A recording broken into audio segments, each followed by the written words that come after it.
परिवार फूला फला था। उसके पति की कमाई भी काफी अच्छी थी। वही माया एक विधवा थी।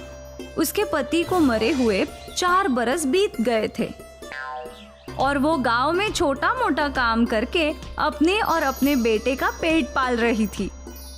रवि और रोहन एक साथ खेला करते थे। चल रवि, मैं बाजार जा रहा हूँ। आज मेरी मम्मी मुझे आइसक्रीम खिलाएंगी। सच में? हाँ, अब मैं जाता हूँ वरना मम्मी डांटेगी। रोहन वहां से चला गया, पर रवि के मन में आइसक्रीम खाने का ख्याल घर कर गया। रवि ने कभी आइसक्रीम खाई नहीं थी, बस दूसरे बच्चों को खाते हुए देखी थी। खैर, रवि मायूस होकर अपने घर लौटा। क्या हुआ? तेरा मुंह क्यों लटका हुआ है? माँ, मुझे भी आइसक्रीम खानी है। राहुल की मम्मी उसे आइसक्रीम खिलाने बाजार ले गई है। बेटा, तू तो समझदार है ना? हाँ, मैं जानता हूँ माँ कि हमारे पास आइसक्रीम खरीदने के पैसे नहीं हैं। कोई बात नहीं, छोड़िए। आज आपने खाने में क्या बनाया है? तेरी पसंदीदा दाल चावल। तू खा ले, मैं काम पर जाकर आती हूँ। ठीक है माँ। माया का ध्यान रवि के उतरे हुए चेहरे पे था। वो रास्ते भर रवि के बारे में सोचती रही। काश मैं कुछ और पैसे कमा लेती जिससे मैं रवि को आइसक्रीम खिला सकती। उस बेचारे का कितना मन है। हे भगवान, मेरी मदद कर दीजिए। वृक्षदेव ने माया की बात सुन ली और उसके सामने प्रकट हो गए। पुत्री, मैं तुम्हारी विपदा समझ सकता हूँ। तुम अपने बेटे की इच्छा पूरी करना चाहती हो और इसमें मैं तुम्हारी मदद कर सकता हूँ। हे प्रभु, आप सच में मेरी मदद करेंगे? क्या मेरा बेटा सच में आइसक्रीम खाएगा?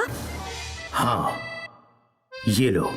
वृक्षदेव ने माया को कुछ बीज दे दिए। इन्हें अपने आंगन में बो दो। अगले दिन इसमें से जो पौधे आएंगे उनमें आइसक्रीम टंगी होगी। आइसक्रीम के पौधे? हाँ। माया ने वृक्षदेव का आशीर्वाद लिया। वो जादुई बीज लेकर अपने घर लौटी।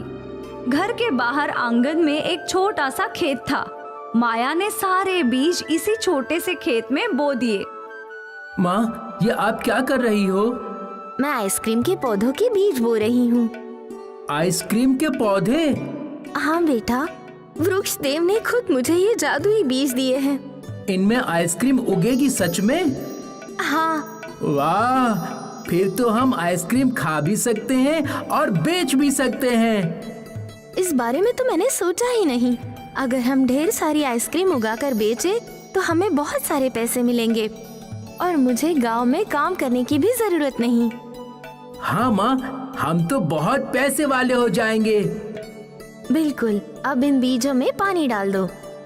जी माँ। आज आप काम पर नहीं जा रही? नहीं बेटा, कल हमारे खुद की आइसक्रीम के खेत होंगे, तो मैं भला दूसरों के यहाँ काम करने क्यों जाऊँ? वो भी है। माया ने सोच रखा था कि अगले दिन आइसक्रीम उगेगी। वो उन आइसक्रीम्स को बेचकर बहुत सारे पैसे कमाएगी। इसी विचार से वो अपने काम पर भी नहीं गई। उसके मन में पैसों का लालच आ गया था। रात में उसे नींद भी नहीं आ रही थी। वो सोच में डूबी थी कि आइसक्रीम बेचकर वो कितने पैसे कमाएगी। मुझे एक आइसक्रीम कितने में बेचनी चाहिए? क्या सारी आइसक्रीम अलग अलग होंगी या एक जैसी? ये सारे ख्याल उसके दिमाग में घूम रहे थे। खैर, सुबह हुई और माया दौड़ते हुए घर से बाहर आई और उसने अपने खेत देखे तो वहां कुछ भी उगा नहीं था। अरे ये क्या? वृक्षदेव ने तो कहा था कि वो जादुई बीज है। उनसे एक दिन में ही आइसक्रीम का पेड़ उग जाएगा, पर ऐसा कुछ नहीं हुआ। माया मायूस हो गई थी। रवि भी घर के बाहर आया और अब उसका भी मुंह लटक गया। माया ने रवि का हाथ थामा और उसे लेकर निकल गई। वो उसी वृक्ष के पास आई। वृक्षदेव, वृक्षदेव! वृक्षदेव प्रकट हुए। क्या हुआ पुत्री? तुम इतनी क्रोधित क्यों हो? आपने कल मुझे जादुई आइसक्रीम के बीज दिए थे और कहा था कि एक ही दिन में वो उग जाएंगे, लेकिन उन बीजों में से तो कुछ नहीं होगा। ऐसे कैसे हो सकता है? पुत्री, क्या तुम मुझे बता सकती हो कि तुमने क्या किया? मैंने वो बीज अपने छोटे खेतों में बो दिए और उन्हें पानी भी डाल दिया। फिर भी नहीं उगे? अजीब है। खैर, ये लो नए बीज। इस बार जरूर आइसक्रीम के पौधे उग जाएंगे। माया ने वो नई जादुई बीजें ली और वापस घर की ओर चल पड़ी।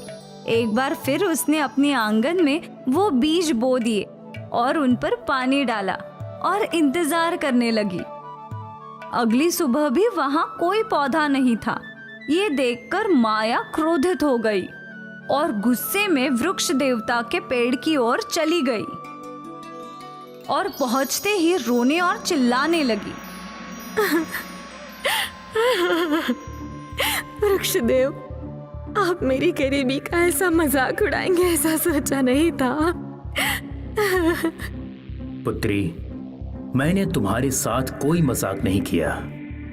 मैंने तुम्हारी मदद करने के लिए तुम्हें वो जादुई बीज दिए थे, क्योंकि तुम अपने बेटे को आइसक्रीम खिलाना चाहती थी।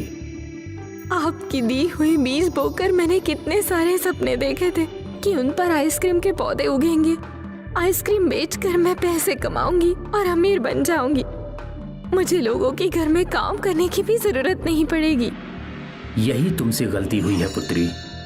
क्या मतलब? मतलब ये कि मैंने तुम्हें वो बीज तुम्हारे बेटे की इच्छा पूरी करने के लिए दिए थे, पर तुम्हारे मन में लालच पनप गया। तुम आइसक्रीम बेचकर पैसे कमाने के लिए सोचने लगी। वो जादुई बीज इसीलिए नहीं उगे क्योंकि तुम्हारे विचार बदल गए। अगर तुम उसे अपने बेटे की इच्छा के लिए उगाती तो आज उनमें आइसक्रीम जरूर होती। माया को अपनी गलती समझ आ गई। देव ने एक बार फिर उसे जादुई बीज दिए। इस बार बस अपने बेटे की इच्छा पूरी करने का संकल्प लेना। लालच से दूर रहना पुत्री। माया वो बीज लेकर घर लौटी। उसने बीज बो दिए, पर आज उसके दिमाग में कोई भी लालच नहीं था। वो बस अपने बेटे को आइसक्रीम खाते देखना चाहती थी। अगली सुबह रवि घर के बाहर गया तो वो नजारा देखकर हैरान हो गया। माँ, आइसक्रीम उग गई। माया भी उत्सुक होकर घर से बाहर आई और उसने देखा कि एक नहीं कई सारे पौधों पर आइसक्रीम थी और कई गरीब बच्चे उन पौधों को देखकर लाल टपका रहे थे। अरे बच्चों, तुम लोग आइसक्रीम तोड़ सकते हो। गरीब बच्चों ने और रवि ने आइसक्रीम तोड़ ली और खाने लगे। सभी के चेहरे पर संतुष्टि देखकर माया को अपनी गलती समझ आ गई। आइसक्रीम बेचकर तो बस पैसे मिलते, पर ऐसी संतुष्टि नहीं मिलती। धन्यवाद वृक्षदेव, इन आइसक्रीम के पौधों के लिए और मुझे ये सब समझाने के लिए कि पैसे ही सब कुछ नहीं है। आपने मुझे लालची बनने से बचा लिया। माया ने भी एक आइसक्रीम तोड़ ली और दोनों माँ बेटे खुशी खुशी आइसक्रीम खाने लगे और वो लोग मुफ्त में सबको आइसक्रीम बांटने लगे। कड़ी गर्मी के मौसम में ठंडी आइसक्रीम लोगों को अलग ही संतुष्टि दे रही थी। माया वापस अपने काम पर लौट गई। आज वो भले ही गरीब रह गई, पर मन से वो बहुत अमीर हो गई। वो खुशियाँ बांटना सीख गई। रवि एक 5 स्टार होटल में शेफ का काम किया करता था। उसके हाथों में जादू था। रवि भाई, कस्टमर तुम्हारी पाव भाजी की बहुत तारीफ कर रहे हैं। अरे थैंक यू भाई, कभी कभी हमें भी पाव भाजी खिला दो। हाँ हाँ, आज मिलो होटल बंद होने के बाद। यहाँ खाएंगे तो बॉस लोग चिल्लाएंगे। आप एक काम करो, हम सब के लिए पार्सल पैक कर लाना। उस दिन नवीन ने ड्यूटी खत्म होने के समय पाव भाजी बनाई और पार्सल डिब्बों में भर ली। उसने अपने दोनों वेटर दोस्तों को वो पाव भाजी दे दी और एक डिब्बा अपने घर के लिए भी भर लिया। वो दोनों बहुत खुश थे और रवि भी बहुत खुश था। खुशी खुशी रवि घर पहुंचा। ये लो सुधा, पाव भाजी। अरे वाह, क्या बात है। आज हम गरीबों के नसीब में 5 स्टार होटल वाली पाव भाजी। वाह, ये अच्छा है। मैंने इतनी मेहनत से पाव भाजी बनाई और क्रेडिट 5 स्टार होटल को। इसीलिए तो मुझे अपना खुद का रेस्टोरेंट डालना है। हाँ पति देव जी, आपका रेस्टोरेंट जल्दी ही खुल जाएगा। उम्मीद है, पर ये सब कैसे होगा? घर की, बच्चों की, सबकी जिम्मेदारी भी तो मुझ पे है। हाँ वो तो है, पर मुझे उम्मीद है कि आपका रेस्टोरेंट जरूर खुलेगा। हाँ, उम्मीद पर दुनिया कायम है। तभी पिंकी और अर्नव ट्यूशन से लौट आए। पापा पापा, आज तुम्हारे पापा तुम दोनों के लिए कुछ स्पेशल लाए हैं। पाव भाजी ना, अरे, तुमने कैसे गेस किया? क्योंकि मेरा बड़ा मन था पाव भाजी खाने का। वाह, देखा, पापा को सब कुछ पता है। सुधा, सबको पाव भाजी परोसो। आज मेरे बच्चे मेरे हाथों की फेमस पाव भाजी खाएंगे। क्या आपकी पाव भाजी सच में फेमस है? है नहीं, पर हो जाएगी। चलो चलो, भूख लगी है, खाना टाइम। सभी ने मिलकर बड़े चाव से रवि की पाव भाजी खाई। आप तो मुझसे भी अच्छा खाना बनाते हैं। Thank you. आपका रेस्टोरेंट जरूर खुलेगा। हाँ जरूर। फिर एक दिन की बात है, रवि होटल में खाना बना रहा था। मैनेजर उसके पास आया। दोस्त, मुझे बताने में बहुत तकलीफ हो रही है, पर तुम्हें काम से निकाल दिया गया है। पर क्यों? होटल का मुनाफा कम हो रहा है, तो मैनेजर एम्प्लॉय भी कम कर रहे हैं, और इसी वजह से हम सिर्फ एक ही शेफ अफोर्ड कर सकते हैं। अब वही फास्ट फूड के साथ सारे फूड आइटम्स बनाएगा, और उसे एक्सपीरियंस भी है। तो बॉस का डिसीजन है कि अब हमारे होटल में एक ही शेफ रहेगा, और इस वजह से तुम्हें जॉब से निकाला जा रहा है। रवि परेशान हो गया। उसने सोचा न था कि उसके साथ ऐसा कुछ होगा। वो घर पहुंचा और उसने सारी बातें सुधा को बताई। आप चिंता मत कीजिए, आपको दूसरे होटल में नौकरी मिल जाएगी। उम्मीद है जल्द ही मिलते हैं। रवि कई होटल्स में जॉब ढूंढने गया, पर हर जगह उसे बस निराशा ही मिल रही थी। लगभग 1 महीना हो गया था। अब वो निराश हो गया था। उस दिन जब वो घर लौटा तो वो रो पड़ा। क्या बात है, आज नहीं तो कल आपको जॉब मिल ही जाएगी। मैंने कितने होटल्स में कोशिश की, पर मंदी के कारण कहीं काम नहीं है। अब मैं क्या करूं? काम नहीं है तो क्या हुआ, आपके हाथों में हुनर है। आप खुद का रेस्टोरेंट डाल सकते हो। पर सुधा, रेस्टोरेंट डालने के लिए पैसे लगते हैं, वो कहां से आएंगे? मेरे गहने हैं ना। सुधा, उनसे बस 2-4 लाख रुपए आएंगे। उतने में हम एक छोटा फास्ट फूड रेस्टोरेंट तो खोल ही सकते हैं। हाँ, आप कोशिश तो कीजिए, मुझे यकीन है आपको कामयाबी जरूर मिलेगी। ठीक है। रवि ने सुधा के सारे गहने गिरवी रख दिए और पैसे ले लिए। इन पैसों से रवि ने बाजार के बीचों बीच एक छोटा सा फास्ट फूड जॉइंट नाम का रेस्टोरेंट खोला। रवि के रेस्टोरेंट में सैंडविचेस, फ्रैंकी, मोमो और रवि की स्पेशल पाव भाजी बिकती थी। दोस्त, एक पाव भाजी दो, मुझे एक चीज सैंडविच। रवि का रेस्टोरेंट अच्छा चल पड़ा था। बाजार के बीचों बीच होने की वजह से वहां हमेशा ग्राहकों की भीड़ लगी रहती थी। कुछ ही महीनों में रवि ने अपनी पत्नी के गहने छुड़वा लिए। ये ले सुधा, तेरे गहने। भगवान की कृपा है हम पर, बड़ी जल्दी आपका रेस्टोरेंट सेट हो गया। होता कैसे नहीं, मेरे हाथों में जादू जो है। हाँ हाँ, रवि और सुधा की जिंदगी में अभी खुशी के थोड़े ही लम्हे आए थे कि उन पर नया संकट आ पड़ा। रवि के फास्ट फूड रेस्टोरेंट के सामने ही एक पाव भाजी का ठेला लग गया। पाव भाजी के ठेले में पाव भाजी बस 50 रुपए की थी, और यही देखकर सारे ग्राहक रवि के फास्ट फूड रेस्टोरेंट के बदले ठेले पर पाव भाजी खाने लगे। अब ये क्या नई मुसीबत है? अगर मैं पाव भाजी के दाम 50 रुपए से कम करूं, तो मेरे इस होटल का भाड़ा और मुनाफा कैसे निकलेगा? रवि की दुविधा बढ़ गई। अगले कई दिनों तक रवि सोचता रहा कैसे उस पाव भाजी के ठेले की मुसीबत से निपटे। अगर मैं दाम कम नहीं कर सकता, तो मुझे कुछ नया करना होगा, जिससे सारे ग्राहक मेरे रेस्टोरेंट में ही आए। पर क्या करूं? रवि सोचने लगा कि वो क्या कर सकता है। जब वो घर लौटा तो भी वो सोच ही रहा था। सुधा, मैं क्या नया कर सकता हूँ? मैं समझी नहीं। अगर मैं पाव भाजी का दाम 50 रुपए से नीचे करूं तो मुझे मुनाफा नहीं होगा, और अभी तो सारे कस्टमर्स उस ठेले पे ही पाव भाजी खा रहे हैं। तो मैं सोच रहा हूं कि मैं भी कुछ नया करूं, ऐसा कुछ जो किसी ने नहीं सुना हो। सुधा अपने रसोई में मसालों की ओर देखने लगी। आपको याद होगा कि आपके गांव से काला मसाला आया है। अगर आप इस मसाले का इस्तेमाल करके पाव भाजी बनाएंगे तो वो बिल्कुल नई होगी। काली पाव भाजी? हाँ, काली पाव भाजी। और बस रवि और सुधा को आइडिया मिल गया। अगले दिन रेस्टोरेंट के बाहर बड़ा बोर्ड लग गया, स्पेशल काली पाव भाजी।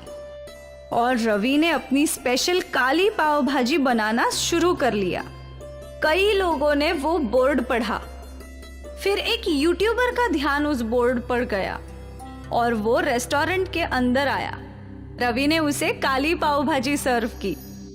तो दोस्तों देखो, हमारे पीछे है स्पेशल काली पाव भाजी, आइए खाते हैं। उस यूट्यूबर ने पाव भाजी चखी। वाह वाह, लाजवाब। काली पाव भाजी का वीडियो वायरल हो गया और साथ ही रवि का फास्ट फूड जॉइंट भी फेमस हो गया। अब उस छोटी सी दुकान के बाहर लंबी लंबी लाइन लगा करती थी। सुधा और रवि ने कई और लोगों को काम पर रख लिया।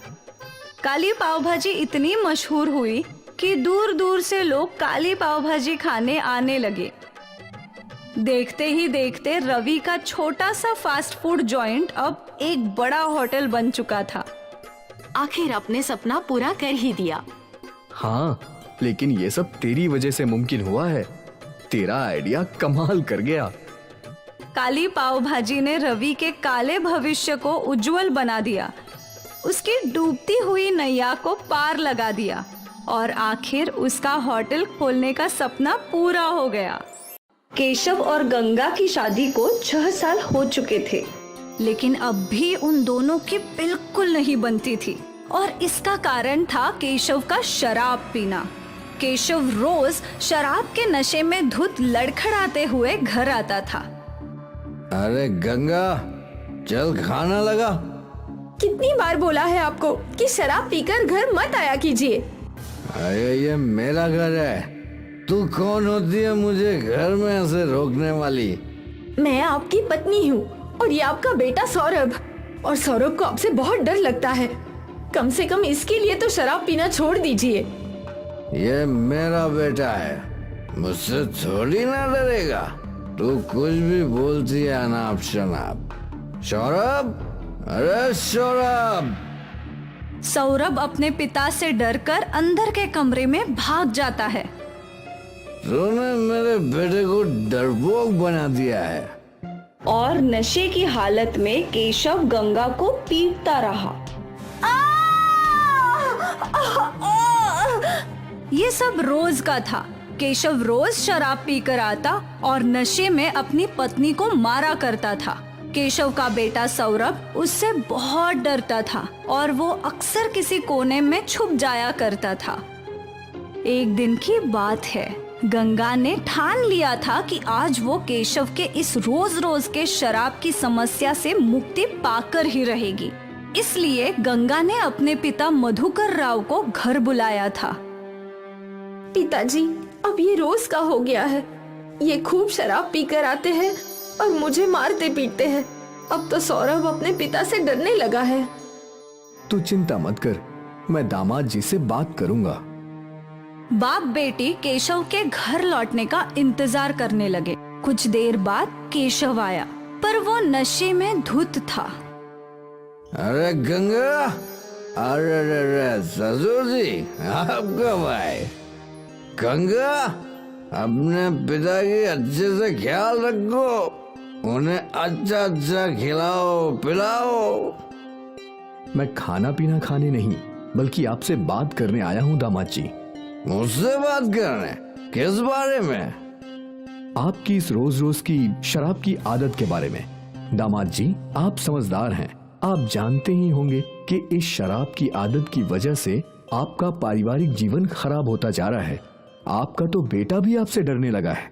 बस ससुर जी, ये मेरा अपना मामला है, आपको इसमें बोलने की कोई जरूरत नहीं है। मैं अपनी बेटी और नवासे की भलाई के लिए बोल ही सकता हूँ। वो आपकी बेटी थी, अब मेरी पत्नी है। मैं उसे जैसे रखूं उसे रहना पड़ेगा, चाहे मैं उसे मारूं, पीटूं या कुछ भी करूं। नहीं दामाद जी, आप ये गलत बोल रहे हैं। वो मेरी बेटी अब भी है। मैं उसे आपके साथ मार खाने के लिए नहीं छोड़ सकता। तो ले जाओ अपनी बेटी को अपने साथ। मैं भी देखता हूँ कितने दिन पालोगे। चल बेटी, अब इस आदमी से बात करना ही बेकार है। पर सौरभ, मम्मी मैं आपके साथ ही रहूंगा। हाँ, तू भी चला जा अपनी माँ का पल्लू थाम के। चलो गंगा, अब यहाँ रहने का कोई फायदा नहीं है। ठीक है। गंगा और सौरभ मधुकर के साथ चले गए। मधुकर राव गांव में रहते थे। उनका आम का बगीचा था। नाना, इतने सारे आम, ये सब तो मैं खाऊंगा। हाँ हाँ, खा लेना। ये सब मैंने तेरे लिए ही तो उगाया है मेरे लाडले। सौरभ नाना के घर पहुंचकर बहुत खुश था, पर गंगा परेशान थी। वो खर्चे का सोच रही थी। पिताजी, मैं यहाँ आ तो गई, पर मेरी वजह से आपका खर्च बढ़ जाएगा। इन आमों को बेचकर जैसे तैसे आपका गुजारा हो रहा था, अब हम दोनों का भी बोझ आप पर आ गया। अब सब कैसे होगा? इतना मत सोच गंगा, वो ऊपर वाला है ना, वो कोई ना कोई रास्ता निकालेगा ही। मैं खुश हूँ कि तुझे उस शराबी पति के साथ रहना नहीं पड़ रहा है। भगवान सब ठीक कर देगा। ठीक है। गंगा ने घर का सारा काम संभाल लिया। अब मधुकर राव सारा समय अपने आम के बगीचे में रहते थे, अपने नवासे के साथ बातें करते। नाना जी, वो पेड़ आपने कब लगाया था? वो पेड़ शायद जब तेरी माँ तेरी उम्र की होगी तब। बाप रे, और वो सबसे बड़ा वाला? वो मैंने नहीं लगाया बेटा, वो तो मेरे पिताजी ने लगाया था, मेरे भी जन्म के पहले। मतलब वो आपसे भी बड़ा है? हाँ। तभी गंगा सबके लिए चाय और नाश्ता लेकर आई। अब बस हुआ आप दोनों का, थोड़ा नाश्ता कर लीजिए। अरे गंगा, काफी दिन हो गए तेरे हाथ की वो स्वादिष्ट चटनी खाए हुए। देख, आम भी कच्चे हैं, वो चटनी मिल जाती तो मजा आ जाता। ठीक है पिताजी, आज बनाती हूँ, शाम में ले आऊंगी। अरे वाह। मधुकर और सौरभ चाय के साथ नाश्ता करने लगे। गंगा रसोई लौटी और वो मसालों से चटनी बनाने लगी। कुछ ही देर में उसकी चटनी तैयार हो गई। अब ये तैयार है। गंगा चटनी लेकर बगीचे में लौटी तो वहाँ मधुकर के दो दोस्त भी थे। पिताजी, चटनी बन गई है। अरे वाह, इन दोनों को भी खिलाओ। ठीक है पिताजी। गंगा ने 2 कच्चे आम काटे और उन्हें चटनी लगा दी और सबको परोसा। कच्चे आम का स्वाद लेते ही, अरे वाह, ये तो बहुत अच्छी है, चटाकेदार। मैंने कहा था ना, मेरी गंगा बहुत अच्छी कच्चे आम की चटनी बनाती है। हाँ भाई, अगर ये कच्चे आम की चटनी बनाना शुरू कर दे तो हाथों हाथ सब खत्म हो जाएगी, लोग दीवाने हो जाएंगे। हाँ हाँ बिल्कुल। ये बात सुनकर गंगा सोचने लगी। वैसे भी मैं खर्चे का सोच ही रही थी। अगर कच्चे आम बेचकर मुझे पैसे मिले तो हमारी सारी समस्याएं दूर हो जाएंगी। क्या हुआ गंगा? पिताजी, मैं सोच रही हूँ कि जैसे काका ने कहा, कच्चे आम का व्यापार ही खोल लूं। कम से कम कुछ तो कमाई होगी। वैसे आइडिया बुरा नहीं है, मैं भी तेरा साथ दूंगा। और अगले ही दिन से गंगा ने मार्केट में कच्चे आम का ठेला लगाया। उसके ठेले पर कच्चे आम देखकर, ये कच्चा आम कितने का है? 15 रुपए प्लेट। मुझे 1 प्लेट देना। गंगा ने उस औरत को 1 प्लेट कच्चे आम दिए और 15 रुपए ले लिए। वाह, इतना स्वादिष्ट कच्चा आम मैंने पहले कभी नहीं खाया। इसके बाद कई और ग्राहकों ने गंगा के कच्चे आम की तारीफ की।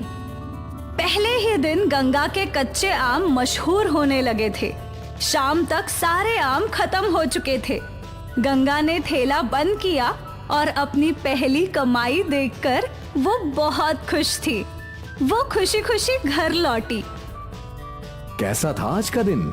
बहुत अच्छा पिताजी, लोगों को मेरे कच्चे आम बहुत पसंद आए। कितने सारे लोगों ने मेरी तारीफ की। और तो और ये देखिए आज की कमाई। अरे वाह, मुझे यकीन था तू कर ही लेगी। आज के सारे आम खत्म हो गए पिताजी। मैंने और कच्चे आम तोड़ के रखे हैं, पर अगर ऐसे ही चलता रहा तो हमें कच्चे आम बाहर से खरीदने होंगे। भगवान करे तेरा नया व्यापार खूब फले। धन्यवाद पिताजी। मेरा सौरभ कहाँ है? वो खेल कूद करके थक गया था। मैंने उसे खाना खिलाया और फिर वो सो गया। पिताजी, आप हमारा साथ नहीं देते तो हमारा क्या होता? मेरी गुड़िया, मैं अपनी बेटी का कैसे साथ नहीं दूंगा? तू तो मेरी गुड़िया है, मेरी परी, और तू कभी भी मुझ पर बोझ नहीं बनेगी। गंगा ने अपने पिताजी को गले लगाया और शुरू हो गया आत्मनिर्भरता का अभियान। गंगा रोज कच्चे आम बेचती और उसके पिताजी उसकी मदद करते, सौरभ को संभालते। अब गंगा को अपने शराबी पति की कोई जरूरत नहीं थी। सही कहा था मधुकर राव ने, बेटियां बोझ नहीं होती। संध्या के बाबा की मौत के बाद उसके घर में कमाने वाला कोई नहीं था। माँ, मैं कहीं नौकरी कर लेती हूँ। तू तो पढ़ी लिखी भी नहीं है, तुझे कहाँ नौकरी मिलेगी? माँ, मुझे जो भी काम मिलेगा मैं कर लूंगी, सफाई वगैरह भी। देखते हैं, पहले तू काम तो ढूंढ। मीना काम ढूंढने के लिए बाजार में घूमने लगी। दीदी, आपके पास कोई काम है क्या? नहीं है। बाजार में घूमते घूमते संध्या एक ब्यूटी पार्लर आ पहुंची। दीदी, आपके पास कोई काम है क्या? क्या काम कर सकती है तू बेटा? कोई भी छोटा मोटा काम, सफाई वगैरह। अभी तेरी उम्र छोटी है, तू नया काम सीख सकती है। ठीक है, तू कल से मेरे पार्लर में काम पर आ जा। शुरू शुरू में तू सफाई का काम कर ले और धीरे धीरे पार्लर का काम भी सीख लेना। धन्यवाद दीदी, आपका बहुत बहुत शुक्रिया। संध्या को काम मिल गया था, वो बहुत खुश थी। घर आकर उसने ये सारी बातें अपनी माँ को बताई। अच्छा है, तुझे काम मिल गया। अब कम से कम हमें खाने की चिंता तो नहीं रहेगी। हाँ माँ। अगले दिन संध्या पार्लर पहुंची। पहले उसने पार्लर की सफाई की और फिर बैठकर देखने लगी कि शिक्षा कैसे काम कर रही है। संध्या, उस स्टीमर को ऑन कर दे। जी दीदी। शिक्षा संध्या को छोटे मोटे काम देने लगी। कुछ दिनों बाद शिक्षा ने संध्या को काम सिखाना शुरू किया। ये स्ट्रेटनर है, इसे ऐसे पकड़ते हैं और इसका टेम्परेचर लो से मीडियम ही रखना है। हाई पे बाल जल सकते हैं। जी दीदी। संध्या जल्दी जल्दी काम सीख रही थी। एक ही महीने में वो बहुत कुछ सीख गई। बेटा, इनका फेशियल कर दे। हाँ दीदी। संध्या अब काम सीख चुकी थी तो शिक्षा ने उसकी पगार भी बढ़ा दी। ये ले बेटा, इस महीने की पगार। हमेशा से ज्यादा पगार पाकर संध्या बहुत खुश थी। ये लो माँ, इस बार दीदी ने मुझे ज्यादा पगार दी है। अच्छा है बेटा, बहुत अच्छा है। तू इन पैसों से तेरे लिए कुछ कपड़े खरीद ले। जी, मैं अपने लिए और आपके लिए भी कपड़े खरीदूंगी।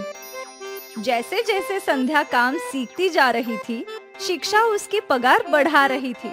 संध्या भी इस काम से बहुत खुश थी। 2 साल बीत गए। एक दिन जब संध्या घर लौटी तो उसके घर पर कोई मेहमान आए थे। बेटा, ये तेरे दूर के मामा है। प्रणाम मामा। प्रणाम बेटा। ये तेरे लिए बहुत अच्छा रिश्ता लाए हैं। वैसे भी तेरी शादी की उम्र हो ही गई है। पर माँ, अगर मैं शादी करके चली गई तो आपका क्या होगा? तू मेरी फिक्र मत कर, मैं अपना खुद देख लूंगी। तेरे पापा यहाँ होते तो अब तक तेरी शादी हो चुकी होती। तेरे लिए अच्छा रिश्ता आया है, बस तू इसे ठुकरा मत। संध्या ने सोचा और फिर अपनी माँ का मुंह देखकर हामी भर दी। मुकेश एक फैक्ट्री में काम करता है, 12,000 रुपए पगार है उसकी। संध्या को कोई कमी नहीं होने देगा दीदी। ठीक है, आप रिश्ते की बात बढ़ाइए। कुछ दिनों बाद मीना को देखने मुकेश और उसके कुछ रिश्तेदार आए। बहन जी, मुकेश के माँ बाबा को तो गुजरे सालों हुए हैं। मैं उसकी मौसी हूँ, मैं ही उसका ख्याल रखती हूँ। मुकेश के पास अपना घर है और अच्छी नौकरी भी है। आपको रिश्ता मंजूर है तो मुहूर्त देखते हैं। हमें मंजूर है। सब खुश थे। मुकेश और संध्या की शादी का मुहूर्त निकला था और कुछ महीनों बाद दोनों की शादी हो गई। शुरू में सब कुछ ठीक था। मुकेश संध्या का बहुत ख्याल रखता था। आज आपके लिए क्या बनाऊं? आज तो संडे है, आज मैं खाना बनाऊंगा। आप बनाएंगे? हाँ हाँ, मैं सालों से खाना बना रहा हूँ, मुझे सब कुछ आता है। तुम आराम करो। संध्या खुश थी कि उसे इतना अच्छा पति मिला है। उसकी खुशी दुगनी हो गई जब उसे पता चला कि वो गर्भवती है। कुछ महीने बीत गए और एक दिन मुकेश शराब पीकर घर आया। आपने शराब पी है? हाँ, वो आज मेरे दोस्त का बर्थडे था तो उसने थोड़ी सी पिला दी। संध्या को मुकेश का शराब पीना अच्छा नहीं लगा। फिर तो ये रोज का हो गया था। मुकेश हर दिन घर शराब पीकर ही आता था और अब मुकेश और संध्या में अनबन होने लगी थी। आपको इतनी शराब नहीं पीनी चाहिए। मैं अपने पैसों से पीता हूँ, तू कौन होती है मुझे बोलने वाली? मुकेश ने गुस्से में संध्या को तमाचा मार दिया। संध्या गर्भवती थी पर मुकेश उसे रोज मारा करता था।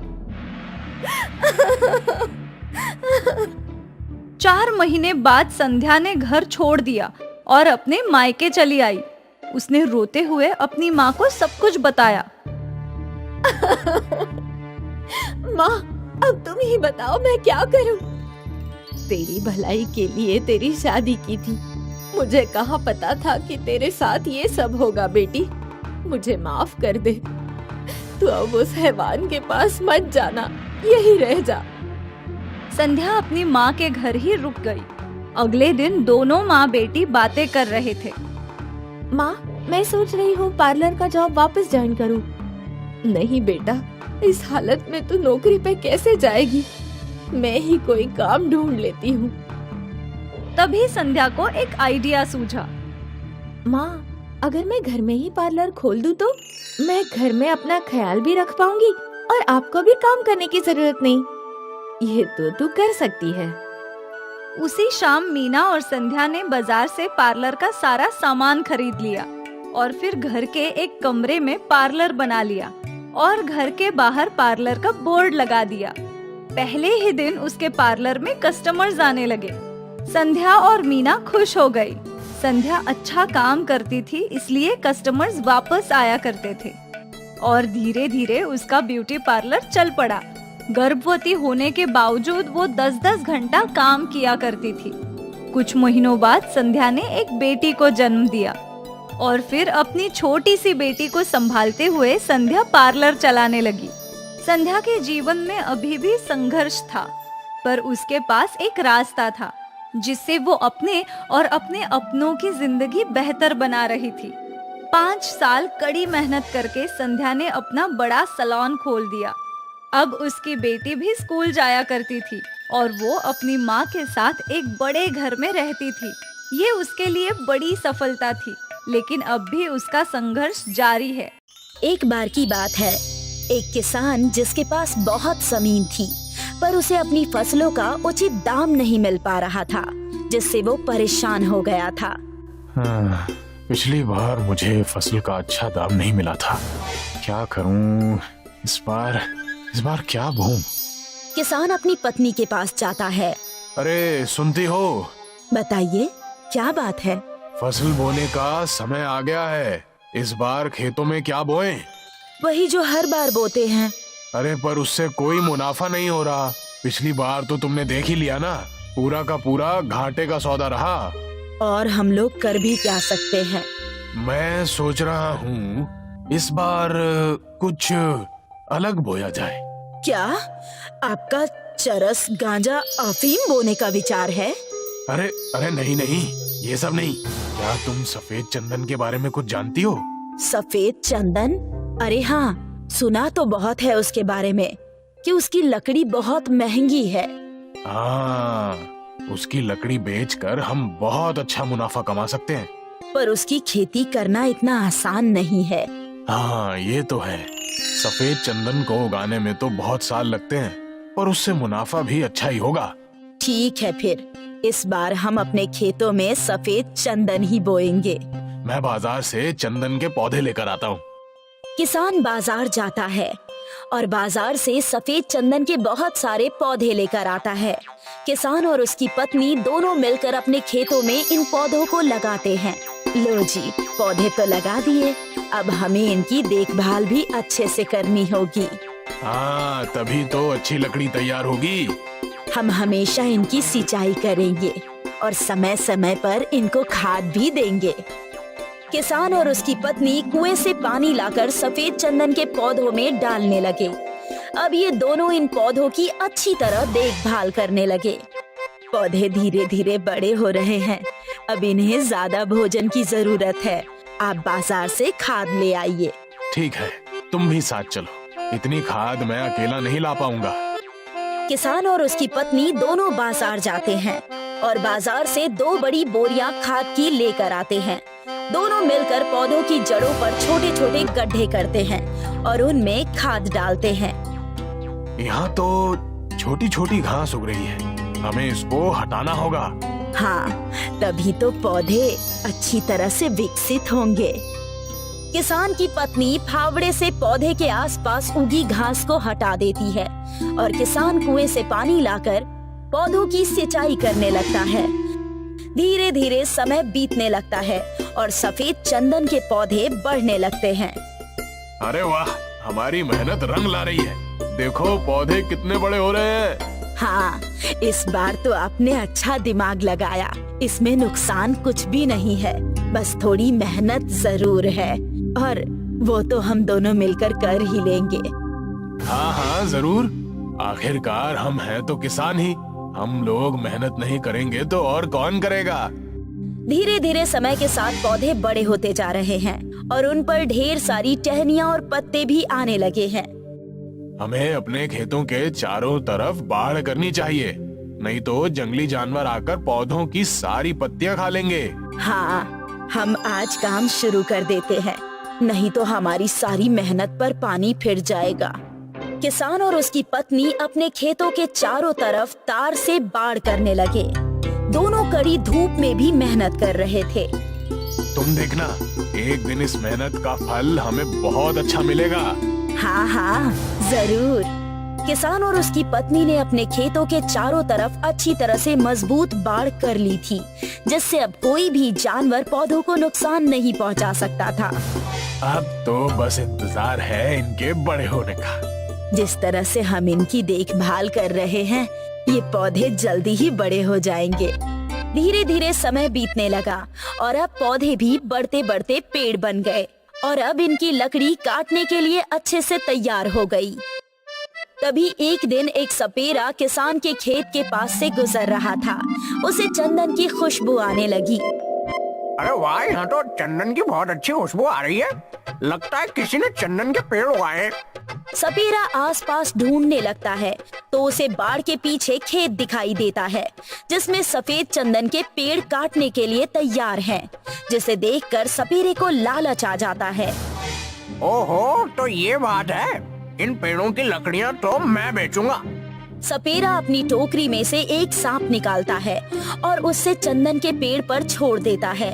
सांप को चंदन की खुशबू बहुत पसंद होती है, इसलिए सांप चंदन के पेड़ से लिपट जाता है। अब वो किसान पेड़ काटने आया और सांप को देखकर डर से भाग जाएगा और फिर मैं ये लकड़ियाँ बेचूंगा। तभी सपेरा देखता है कि किसान और उसकी पत्नी खेतों की तरफ आ रहे हैं। सपेरा पेड़ के पीछे छिप जाता है। किसान और उसकी पत्नी खेतों के पास आते हैं और उन्हें पेड़ पर सांप लिपटा हुआ दिखाई देता है। किसान की पत्नी सांप को देखकर चिल्लाने लगती है, सांप सांप, अरे वो देखो, चंदन के पेड़ पर सांप लिपटा हुआ है। सांप को इस तरह पेड़ से लिपटा हुआ देखकर किसान भी घबरा जाता है। अब हम लकड़ी कैसे काटेंगे? ये सांप तो पेड़ को छोड़ेगा ही नहीं। हमारी मेहनत बर्बाद हो जाएगी। हे भगवान, अब हम क्या करेंगे? चलो अभी घर चलते हैं, बाद में देखेंगे। किसान और उसकी पत्नी दुखी मन से घर की तरफ चले जाते हैं। इन्हें वापस लौटता देखकर सपेरा खुश हो जाता है। अरे मेरा आइडिया काम कर गया, दोनों डरपोक भाग गए। अब मैं चंदन की लकड़ियां बेचकर बहुत से पैसे कमाऊंगा। सपेरा आरी लाकर पेड़ काटने के लिए जाता है, पर जैसे ही वो पेड़ काटने लगता है तभी सांप फुफकारने लगता है। अरे मेरे शेर, मुझे डराएगा क्या? मैं तो तेरा मालिक हूँ, अपने मालिक को नहीं पहचान रहा। सपेरा सांप को पेड़ से निकालने की कोशिश करता है, पर सांप ने पेड़ को मजबूती से पकड़ रखा है। सपेरा बहुत ताकत लगाता है, पर वो सांप को पेड़ से नहीं छुड़ा पाता। बहुत कोशिश करने के बाद सपेरे को गुस्सा आता है और वो सांप को आरी से नुकसान पहुंचाने की कोशिश करता है, जिससे सांप सपेरे को डस लेता है और सपेरा वहीं मर जाता है। सपेरे के मरने के बाद एक छेद के अंदर चला जाता है। अगले दिन जब किसान और उसकी पत्नी खेत में आते हैं तो वो देखते हैं कि पेड़ पर सांप नहीं है, जिससे वो दोनों बहुत खुश हो जाते हैं। भगवान ने हमारी सुन ली, सांप पेड़ को छोड़कर कहीं चला गया है। हाँ, अब हम लकड़ियों को काट कर बेच देंगे। किसान और उसकी पत्नी खुशी खुशी चंदन की लकड़ी को काटने लगे और इन्हें बाजार में बेचने के लिए चले गए। सीख: लालच बुरी बला है। लालच का फल हमेशा नुकसानदायक होता है, इसलिए हमें कभी भी लालच नहीं करनी चाहिए और दूसरों की चीजों पर बुरी नजर नहीं डालनी चाहिए। गांधीनगर नाम का एक छोटा सा गांव था। गांव में बड़ा सा बाजार लगता था और बाजार में अक्सर भीड़ लगा करती थी। गर्मियों के मौसम में ये सारी भीड़ बलदेव के पेप्सी के दुकान पर लगी रहती थी। अरे बलदेव काका, मुझे ऑरेंज वाली पेप्सी दे दो। मुझे येलो वाली। और मुझे लाल वाली। बच्चे हो या बड़े, सभी को बलदेव की पेप्सीज बहुत पसंद आती थी और बलदेव पूरी ईमानदारी से पेप्सी बनाया करता था। अच्छा फिल्टर पानी, साफ चीनी और साफ सुथरे तरीके से वो जूस बनाकर उन्हें प्लास्टिक की थैलियों में भरा करता था। बलदेव की 1 रुपए वाली पेप्सी बहुत बिका करती थी। कुछ ही देर में उसका सारा स्टॉक खत्म हो जाया करता था। अरे काका, पेप्सी है क्या? नहीं बेटा, सब खत्म हो गई, अब कल आना। बलदेव की दुकान के सामने पवन की दुकान थी। पवन आइसक्रीम बेचता था, पर गर्मियां होने के बावजूद भी उसकी आइसक्रीम्स बिक नहीं रही थी। पता नहीं ये बलदेव अपनी पेप्सी में क्या मिलाता है जो सारे गांव वाले सिर्फ इसी की पेप्सी पिया करते हैं। 1 रुपए वाली पेप्सी में भला क्या स्वाद होगा? मेरी तो आइसक्रीम तक खराब हो रही है। स्वाद का तो पता नहीं, पर वो आइसक्रीम से सस्ती है, शायद इसीलिए वो ज्यादा बिकती है। हाँ, हो सकता है। क्यों ना आप भी पेप्सी बेचना शुरू कर दे? अरे पर पेप्सी बनाएगा कौन? पेप्सी बनाने की जरूरत थोड़ी है, बाजार में बहुत सारी कंपनियां पेप्सी बेचती है। आप भी उनसे खरीद कर बेच सकते हो। सोच लो, बहुत मुनाफा होगा। वैसे आइडिया तो अच्छा है, कल ही शहर जाकर ढेर सारी पेप्सी खरीद लाता हूँ। ठीक है। अगली सुबह पवन शहर से ढेर सारी जूस वाली पेप्सीज ले आया और उसने वो सब अपने फ्रिज में रख दी। अच्छा किए, आप एक बाहर बोर्ड लिख दो कि यहाँ पेप्सी मिलेगी। ठीक है। पवन ने एक बोर्ड पर लिखा कि यहाँ पेप्सी मिलेगी और ये बोर्ड अपनी दुकान के बाहर लगा दिया। कुछ देर बाद एक छोटे बच्चे ने वो बोर्ड पढ़ा। यहाँ पेप्सी मिलेगी। काका, कौन कौन से कलर है? सब कलर है, तुम्हें कौन सा चाहिए ये बताओ। मुझे तो एक येलो वाली और एक ऑरेंज वाली चाहिए। पवन ने उस बच्चे को 2 पेप्सी के पैकेट्स थमा दिए। वो बच्चा वही खड़े खड़े पेप्सी पीने लगा। ये तो बढ़िया है, मजा आ गया। ये लो, एक और पेप्सी मेरी तरफ से फ्री। जाकर अपने दोस्तों को भी बताना, मेरी दुकान में पेप्सी मिलती है। हाँ हाँ काका, जरूर बताऊंगा। और पवन का ये फंडा काम कर गया। वो बच्चा दौड़ते हुए गांव में गया और कुछ देर बाद अपने कुछ दोस्तों के साथ लौटा। यही वो दुकान है। मुझे भी 2 ऑरेंज वाली चाहिए और मुझे 3 लाल वाली। पवन ने सबको पेप्सी दे दी और बस तब से कई लोगों ने पवन की दुकान से पेप्सी खरीदी। आज तक गांव वालों ने बस बलदेव की पेप्सी चखी थी, पर आज उन्हें कंपनी का स्वाद भी अच्छा लगने लगा था। अरे वाह, ये काले रंग वाली पेप्सी तो मैं पहली बार पी रहा हूँ। और भी काफी फ्लेवर है, नींबू पानी, काला खट्टा, ऑरेंज, रोज। वाह भाई वाह, अब तो रोज अलग अलग फ्लेवर चख सकते हैं। पवन के पेप्सी बेचने की वजह से बलदेव की दुकान पर ग्राहकों की कमी हो गई थी। मुझे थोड़ा सब्र से काम करना होगा। पवन ने नई नई पेप्सी बनानी शुरू कर दी है, इससे गांव वाले उसकी दुकान पर जा रहे हैं, पर मुझे यकीन है कि वो सब लौटेंगे। बलदेव अपने आप को तसल्ली दे रहा था। अगले कुछ दिनों तक पवन के दुकान पर पेप्सी के लिए भीड़ लगी रही और यहाँ बलदेव का धंधा मंदा था। गांव के सरपंच बलदेव की दुकान पर आए। क्या हुआ बलदेव, आज परेशान लग रहे हो? अब क्या बताऊं काका, पवन शहर से पेप्सी लाकर बेच रहा है। अब तो मेरे ग्राहक कम हो गए हैं। कोई बात नहीं, ये बस कुछ ही दिनों की बात है। कोई भी नई चीज के पीछे गांव वाले दौड़ पड़ते हैं। तू तो जानता है, सब्र रख, सब ठीक हो जाएगा। और मुझे यकीन है तेरी पेप्सी शहर की कंपनी वाली पेप्सी से अच्छी ही होगी। अब एक काम कर, मुझे 50 पेप्सी दे दे। आज शहर से मेरे पोता पोती आ रहे हैं। ठीक है सरपंच जी। बलदेव ने सरपंच जी को 50 पेप्सी दे दिए और वो खुशी खुशी वहाँ से चले गए। बलदेव अब भी दुखी था। सरपंच जी अपने घर पहुँचे और उन्होंने अपने पोते को एक पेप्सी दी। पापा, ये पेप्सी वगैरह अच्छी नहीं होती। इनमें इतनी मिलावट होती है जिससे बच्चे बीमार पड़ जाते हैं। बेटा, ये पेप्सी हमारा बलदेव खुद बनाता है, बिना मिलावट, साफ ढंग से। इसे तो हम कई सालों से पी रहे हैं, अब तक कोई बीमार नहीं हुआ। देखिए, सरपंच ने एक पेप्सी अपनी बेटी को दी और उसने वो चखी। वाह पापा, ये तो बहुत अच्छी है। सरपंच जी के घर आए हुए सारे मेहमानों ने वो पेप्सी पीना शुरू किया। कुछ ही देर में सारी पेप्सी खत्म हो गई। पापा, आपने ये कहाँ से ली? मैं थोड़ी और ले लेती हूँ। बाजार में तुझे बलदेव की दुकान दिखेगी, जिसमें बड़ा फ्रिज होगा, उसी की दुकान से। मैं लेकर आती हूँ। नेहा बाजार पहुंची तो वो बलदेव और पवन की दुकान में उलझ गई। उसे समझ नहीं आ रहा था कि कौन सी दुकान है।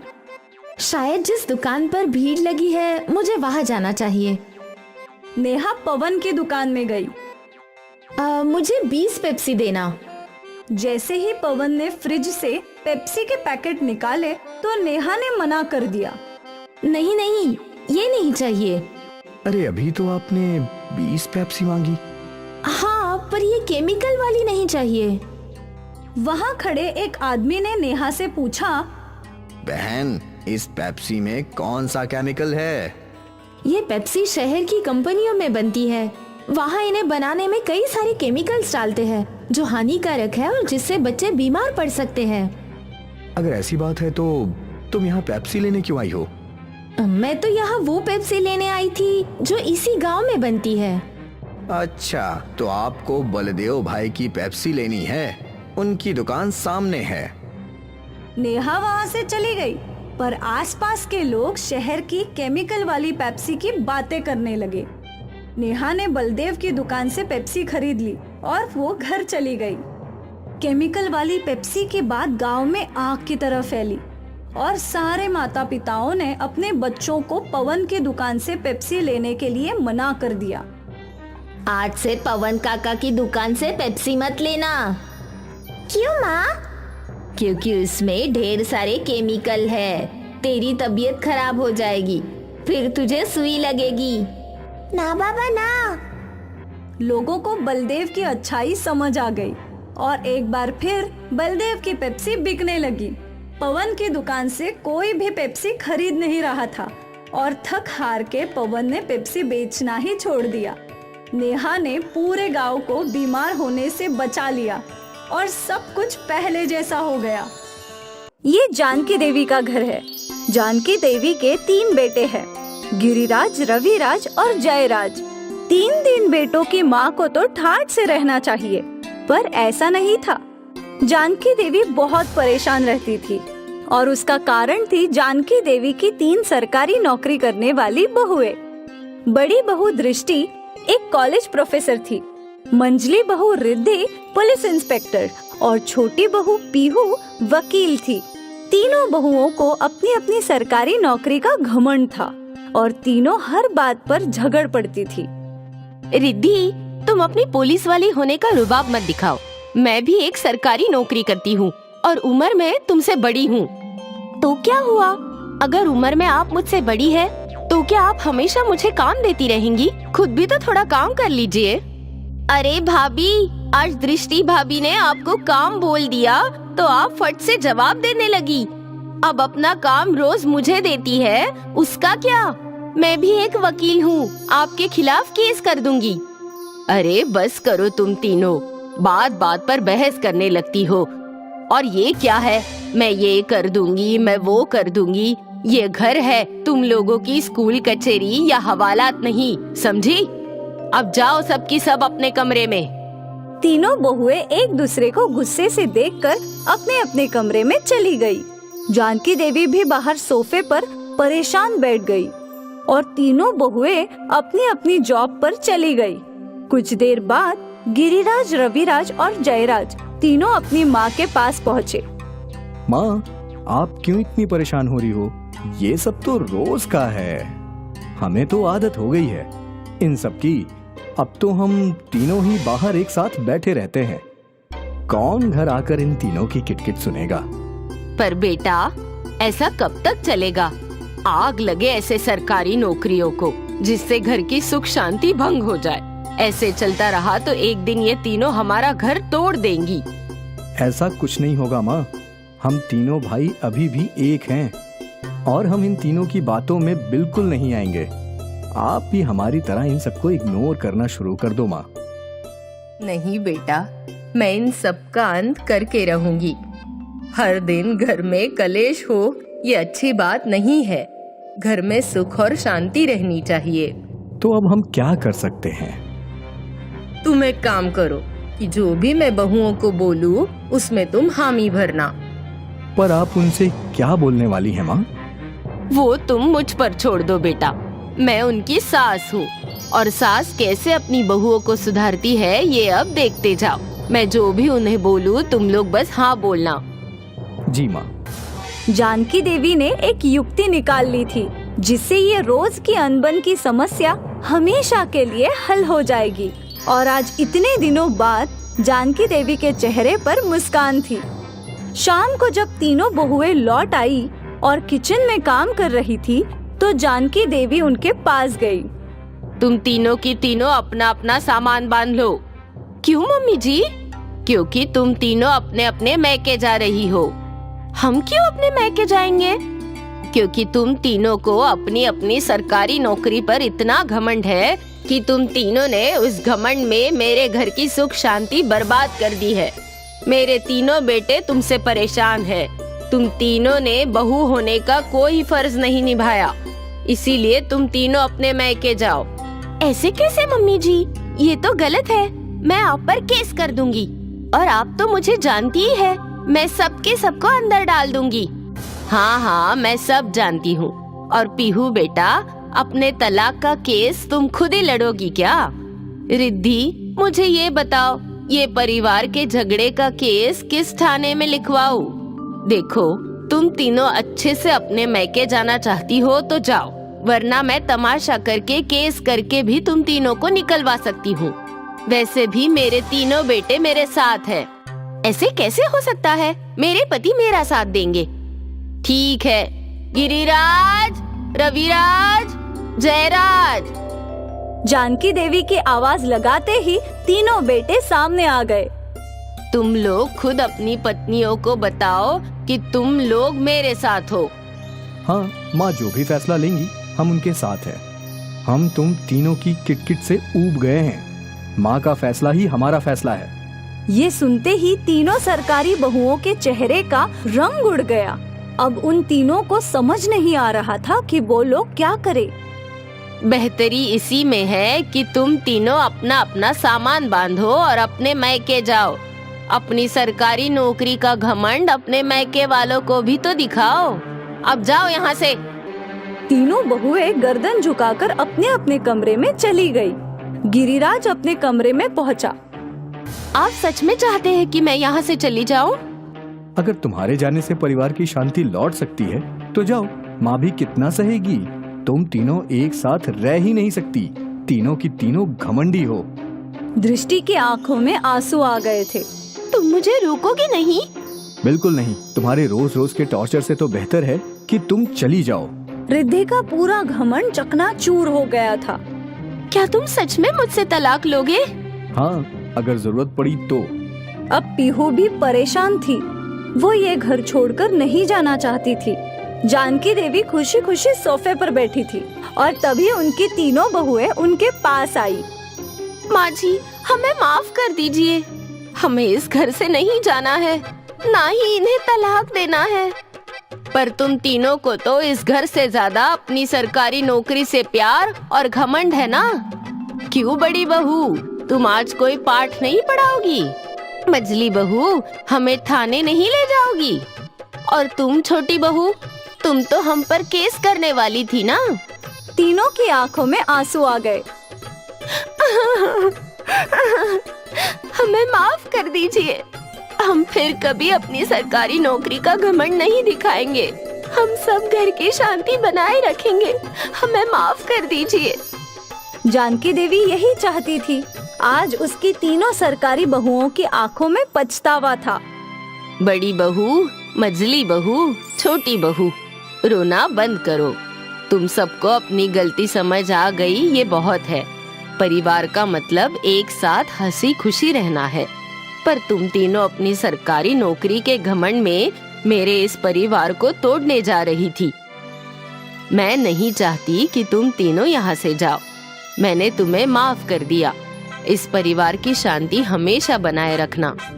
आखिर जानकी देवी ने अपनी तीनों सरकारी बहुओं का घमंड तोड़ ही दिया। अंत भर गांव में हर साल एक उत्सव होता था, जिस उत्सव में बहुत सारी प्रतियोगिताएं होती थी और आज इस प्रतियोगिता का ऐलान होने वाला था। सुनो सुनो सुनो, इस साल गांव के वार्षिक उत्सव में एक नई प्रतियोगिता शामिल की गई है, फैंसी ड्रेस प्रतियोगिता। जो जीतेगा उसे चीफ गेस्ट के हाथों पुरस्कार मिलेगा और तो और इनाम में 10 बोरी अनाज, 2 बोरी दाल भी है। इसीलिए इस प्रतियोगिता में भाग जरूर लीजिए। फैंसी ड्रेस प्रतियोगिता, वो क्या होती है? इतना भी नहीं पता क्या बुद्धू? ये वो प्रतियोगिता है जिसमें हमें अलग वेश धारण करना होता है। मैं तो राजकुमारी का वेश धारण करूंगी। मैं भी। और तुम मीना, उससे क्या पूछ रही हो? उसके पास तो ढंग के कपड़े भी नहीं है। वो क्या प्रतियोगिता में भाग लेगी? हाँ। मीना ने अपने फटे पुराने कपड़े देखे और उसे शर्मिंदगी महसूस हुई। पर तभी मीना ने इनाम के बारे में सोचा। अगर मैं प्रतियोगिता जीत गई तो हमारे घर में कई महीनों का अनाज हो जाएगा, लेकिन मेरे पास तो कोई अच्छा कपड़ा नहीं है। माँ से पूछती हूँ। मीना दौड़ते हुए घर गई। उसकी माँ अनुराधा एक विधवा थी। अनुराधा को सिलाई का काम आता था, इसलिए वो दर्जी का काम करके अपना और अपनी बेटी का पेट पाल रही थी। उनकी आर्थिक स्थिति बहुत ही खराब थी। माँ, मुझे फैंसी ड्रेस कंपटीशन में हिस्सा लेना है। अब ये क्या नया? तू तो हमारी परिस्थिति जानती है ना मीना। हाँ माँ, पर इनाम 10 बोरी अनाज और 2 बोरी दाल है। यही सुनकर मैंने सोचा कि अगर मैं जीत गई तो कई महीनों का अनाज हमारे पास होगा। और तो और आपको तो कपड़े भी सिलने आते हैं। कपड़े सिलने आते तो हैं बेटा, पर सिलने के लिए हमारे पास कपड़े कहाँ हैं? मेरे पास तो बस सफेद साड़ियाँ हैं। अगर उससे तुम्हारे लिए कुछ सिलना हो तो बता दो। मीना सोचने लगी कि सफेद साड़ियों का वो क्या फैंसी ड्रेस बनवा सकती है। तभी उसे एक आइडिया आया। माँ, मैं परी बन सकती हूँ। परियां तो सफेद ड्रेस ही पहनती है ना?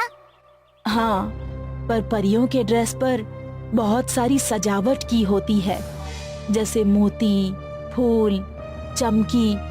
वो सब हम कहाँ से लाएंगे? आप ड्रेस बनाना शुरू तो कीजिए, मैं कुछ न कुछ ढूंढ लूंगी। ठीक है। अगले दिन मीना खेलते खेलते जंगल चली गई। वो अक्सर जंगल जाया करती थी। उसे तितलियों का पीछा करना और हिरणों के साथ खेलना बहुत पसंद था, और यूं ही वो जंगल के अलग भाग में चली गई। ये कौन सी जगह है? मैं पहले कभी यहाँ नहीं आई। उस जगह बहुत सारे रंग बिरंगे फूल थे और बीच में एक बड़ा सा पेड़ भी था। वाह, ये कितने खूबसूरत है। काश मैं इन्हें अपने ड्रेस पर लगा पाती। तभी अचानक वो पेड़ बोलने लगा। बिल्कुल लगा सकती हो। ये कौन बोला? अरे यहाँ मैं। मीना को अपनी आंखों पर यकीन नहीं था। वो पेड़ बोल रहा था और उसकी आंखें भी थी। ये कैसे हो सकता है? हो सकता है क्योंकि तुम जादुई जंगल में हो। मीना, मैं जानता हूँ कि तुम्हें फैंसी ड्रेस में परी बनना है और इनाम जीतकर अपनी माँ की मदद करनी है। तुम बोल सकते हो? मतलब तुम आम पेड़ नहीं हो, जादुई पेड़ हो। तो क्या तुम अपने जादू से परी का ड्रेस दे सकते हो? ना ना ना ना ना, मैं कोई परी माँ थोड़ी हूँ जो मैं जादू कर सकूं, पर मैं तुम्हारी मदद कर सकता हूँ। वो कैसे? तुम्हें जो फूल पसंद है वो तोड़ लो और फिर उन्हें अपनी ड्रेस पर सिलवा लेना। पर फूल तो मुरझा जाएंगे ना? अरे ये जादुई फूल है, कभी नहीं मुरझाएंगे। वाह! मीना ने तुरंत रंग बिरंगे फूल तोड़ लिए।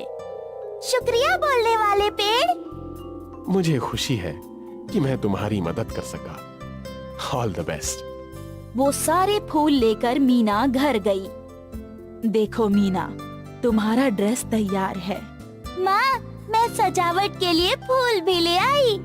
फूलों से सजावट? ये तो मुरझा जाएंगे।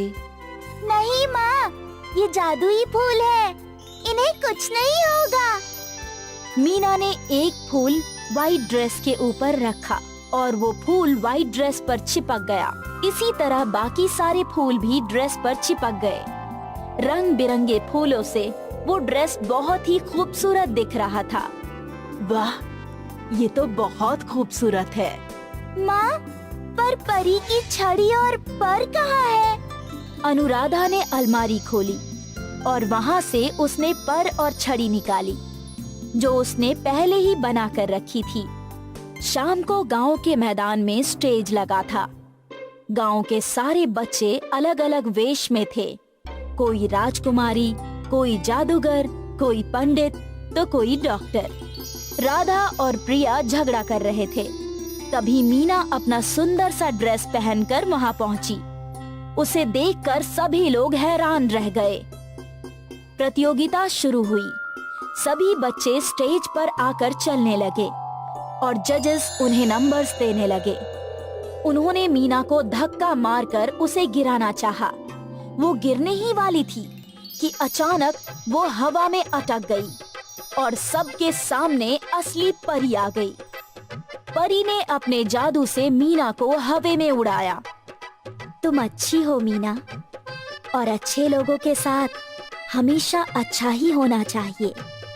मीना को सही सलामत नीचे रखकर परी ने उस पर जादुई छड़ी घुमाई, जिससे मीना के ड्रेस पर लगे सारे फूल चमकने लगे। दर्शक ये देखकर हैरान थे। मीना के ड्रेस से रोशनी दूर दूर तक चमक रही थी। अब मैं चलती हूँ।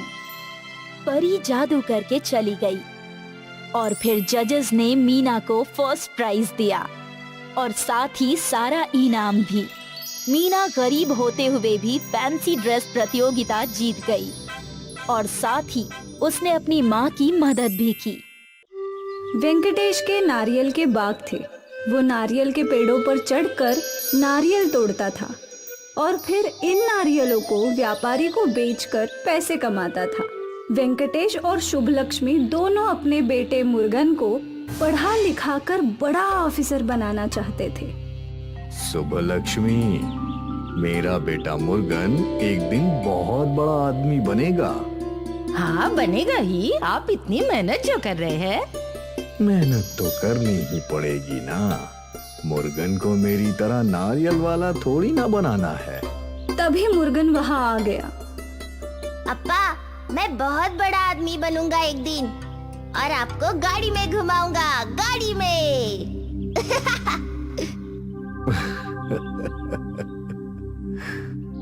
वेंकटेश हर मौसम में नारियल के पेड़ पर चढ़कर नारियल तोड़ता था।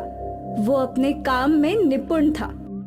बारिश का मौसम शुरू हो चुका था और लगातार 2 दिनों से बारिश रुक ही नहीं रही थी। भगवान करे ये बारिश जल्द ही रुक जाए। हाँ लेकिन आज तुम पेड़ पर मत चढ़ना, पेड़ गीले होंगे। अरे मेरी शुभलक्ष्मी, मैं पहले भी गीले पेड़ों पर चढ़ चुका हूँ। वो तो मैं जानती हूँ, पर सावधानी बरतना बहुत जरूरी है ना। अरे तुम मेरी फिक्र मत करो, मैं बड़ी ही सावधानी से पेड़ पर चढ़ूंगा। ठीक है। कुछ घंटों में बारिश रुक गई और धीरे धीरे पेड़ सूखने लगे। वेंकटेश घर से निकल रहा था नारियल तोड़ने के लिए। अप्पा, मैं भी आज आपके साथ आऊंगा। मुझे भी पेड़ पर चढ़ना सीखना है। अरे पर अभी नारियल के पेड़ गिरे होंगे। अगर आप गीले पेड़ों पर चढ़ सकते हो तो मैं भी चढ़ सकता हूँ।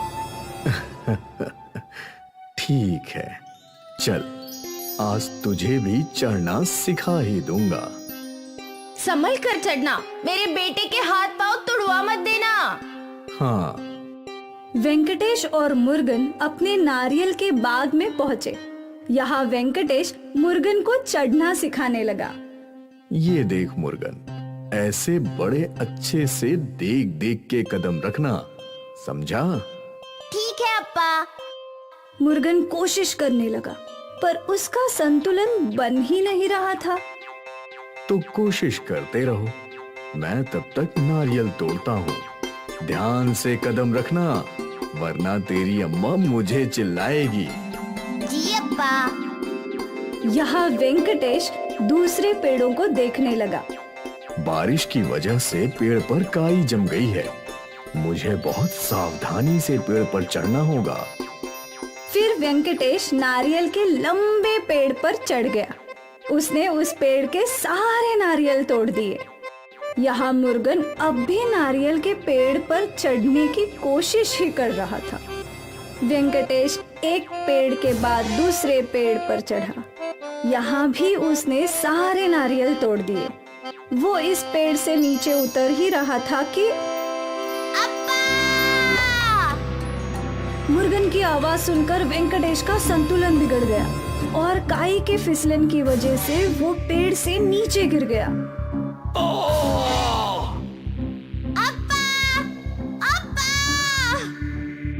मुर्गन अपने अप्पा के पास पहुंचा तो वेंकटेश के सर से खून बह रहा था। मुर्गन ने तुरंत कुछ गांव वालों को आवाज लगाई। सब दौड़ते चले आए और वेंकटेश को हॉस्पिटल में एडमिट करवा दिया। यहाँ कुछ घंटों तक वेंकटेश का ऑपरेशन चला। शुभलक्ष्मी और मुर्गन दोनों के आंसू रुक ही नहीं रहे थे। जब ऑपरेशन खत्म हुआ और डॉक्टर बाहर आए, वो ठीक है ना? वो जिंदा तो है, पर उनके रीढ़ की हड्डी बुरी तरह से दब चुकी है। लगता नहीं है कि वो फिर कभी सीधा भी बैठ पाएंगे।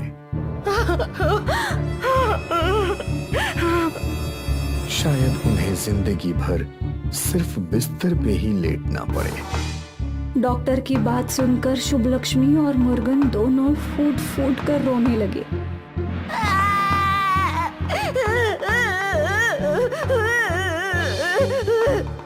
अब हमारा क्या होगा? हे भगवान! शुभलक्ष्मी और मुर्गन वेंकटेश से मिलने अंदर गए। शुभलक्ष्मी, तू चिंता मत कर, मैं जल्द ही ठीक हो जाऊंगा।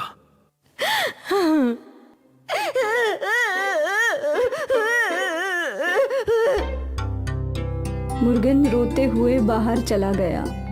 इसे क्या हुआ? क्या बात है शुभ लक्ष्मी? डॉक्टर ने बोला कि आप कभी बैठ नहीं पाओगे। आपकी रीढ़ की हड्डी बुरी तरह से दब गई है। क्या? अब वेंकटेश भी डर गया। 1 महीने बाद वेंकटेश को घर लाया गया। अब घर कैसे चलेगा? मैं उठ ही नहीं सकता हूँ। पेड़ पर चढ़कर नारियल कैसे तोड़ूंगा? आप चिंता मत कीजिए, मैं कुछ ना कुछ कर लूंगी। तुम अकेली कैसे घर चलाओगी? कुछ ना कुछ हो जाएगा, भगवान हमारी मदद करेंगे। और बस तभी दरवाजे पर खटखट हुई। वेंकटेश का दोस्त स्वामी उसे देखने आया था। भाई, आज ही गांव लौटा हूँ। तुम्हारे बारे में सुनकर बहुत बुरा लगा। मैं कोई मदद कर सकता हूँ तो जरूर बताना। अन्ना, क्या आप मेरे लिए कोई काम ढूंढ सकते हैं? काम ढूंढ नहीं सकता, पर बता सकता हूँ। क्या मतलब? अक्का, आपकी नारियल की बर्फी पूरे गांव में फेमस है। आप नारियल की बर्फी बनाकर बेचें तो अच्छे पैसे जरूर कमाएंगी। क्या मेरी नारियल बर्फी लोग खरीदेंगे? बिल्कुल, आप कोशिश तो कर सकती हैं ना? हाँ, कोशिश करने में हर्जी क्या है? शुभ लक्ष्मी को पैसे कमाने का एक रास्ता मिल गया। अगली सुबह शुभ लक्ष्मी ने नारियल को बर्फी बनाई और गांव के बाजार में ठेला लगाकर बैठ गई। कई गांव वाले शुभ लक्ष्मी को देख रहे थे, पर किसी ने उसकी बर्फी नहीं खरीदी। तभी वहां स्वामी पहुंचा। अक्का, मुझे आधा किलो नारियल की बर्फी दे दो। जी अन्ना। शुभ लक्ष्मी ने स्वामी को आधा किलो नारियल की बर्फी दी और पैसे ले लिए। अरे काका, काकी, दादी, यहाँ आओ। ये बर्फी इतनी स्वादिष्ट है ना, जरा चक्कर तो देखो। आओ आओ आओ। स्वामी के बुलाते ही काफी लोग वहां जम गए। सभी ने बर्फी का एक एक टुकड़ा चखा। ये तो बहुत ही स्वादिष्ट है। शुभ लक्ष्मी, मेरे लिए 1 किलो बांध दे। हाँ, सच में ऐसी नारियल की बर्फी जिंदगी में नहीं खाई मैं। अक्का, मेरे लिए 1 किलो बर्फी दे दो। आज सारे परिवार को नारियल की बर्फी खिलाऊंगा। जितने लोगों ने बर्फी चखी, सभी ने शुभ लक्ष्मी से नारियल की बर्फी खरीद ली और कुछ ही समय में शुभ लक्ष्मी की सारी नारियल की बर्फी खत्म हो गई। देखा अक्का, सारी नारियल की बर्फी खत्म हो गई ना। थैंक यू अन्ना। अगर आप बर्फी नहीं खरीदते तो कोई नहीं खरीदता। ऐसा नहीं है अक्का, कोई ना कोई जरूर खरीदता। आपकी नारियल की बर्फी बहुत अच्छी होती है, बस लोगों को चखाने की जरूरत थी। आपकी ये सीख मैं हमेशा याद रखूंगी। Thank you. उस दिन से शुभ लक्ष्मी रोज नारियल की बर्फी बनाती और गांव के बाजार में बेचा करती। नारियल की बर्फी से उसकी अच्छी कमाई होने लगी। कल आपको स्पेशलिस्ट के पास ले जाना है। पर बहुत पैसा लगेगा ना। आप पैसे की चिंता मत कीजिए, मैंने बहुत सारे पैसे जमा लिए हैं और हमारे नारियल की बर्फी का व्यापार भी बहुत अच्छा चल रहा है। अब बस आप जल्दी से जल्दी ठीक हो जाइए। भगवान की मर्जी रही तो वो भी हो जाएगा। अगले दिन वेंकटेश को स्पेशलिस्ट के पास ले जाया गया। स्पेशलिस्ट ने वेंकटेश के कुछ स्कैन्स किए। ये ठीक हो सकते हैं, एक सर्जरी करनी होगी। सर्जरी में खर्च ज्यादा होगा। कितना खर्चा होगा डॉक्टर? यही 2 लाख के आसपास। ठीक है सर, मैं पैसे जमा करवा देती हूँ। आप ऑपरेशन की तैयारी कीजिए। ठीक है। शुभ लक्ष्मी ने उसी दिन हॉस्पिटल में 2 लाख रुपए जमा कर दिए और ऑपरेशन की तैयारियां शुरू हो गई। अगली सुबह स्पेशलिस्ट डॉक्टर ने वेंकटेश का ऑपरेशन किया। आप चिंता मत कीजिए, कुछ ही दिनों में आपके पति बिल्कुल ठीक हो जाएंगे। Thank you doctor. काफी दिनों बाद आज इस परिवार की जिंदगी में खुशियां आ गई। इसीलिए मुर्गन और शुभ लक्ष्मी खुशी के आंसू रोक ही नहीं पाए। आज इतने दिनों बाद वेंकटेश उठकर बैठा था। अब्बा, अरे मुर्गन, अब क्यों रो रहा है? अब तो सब कुछ ठीक हो गया है। हाँ, अब सब ठीक हो गया है। भगवान का बहुत बहुत शुक्रिया। कुछ दिनों बाद वेंकटेश चलकर अपने घर गया। शुभ लक्ष्मी, अगर तू नहीं होती तो मेरा क्या होता? सब कुछ अच्छा ही होता। अब सब ठीक है ना, तो बीते बातों को सोचना ही नहीं चाहिए। आप आराम कीजिए। मुर्गन, अप्पा का ख्याल रखना। मैं नारियल बर्फी बेच कर आती हूँ। आज भी बेचने जाओगी? इस नारियल बर्फी की वजह से ही सब कुछ ठीक हुआ है। इसने हमारी तब मदद की जब हमारा बुरा वक्त चल रहा था, तो अच्छे वक्त में हम थोड़ी इसका साथ छोड़ सकते हैं। मैं जल्दी लौट आऊंगी। ठीक है।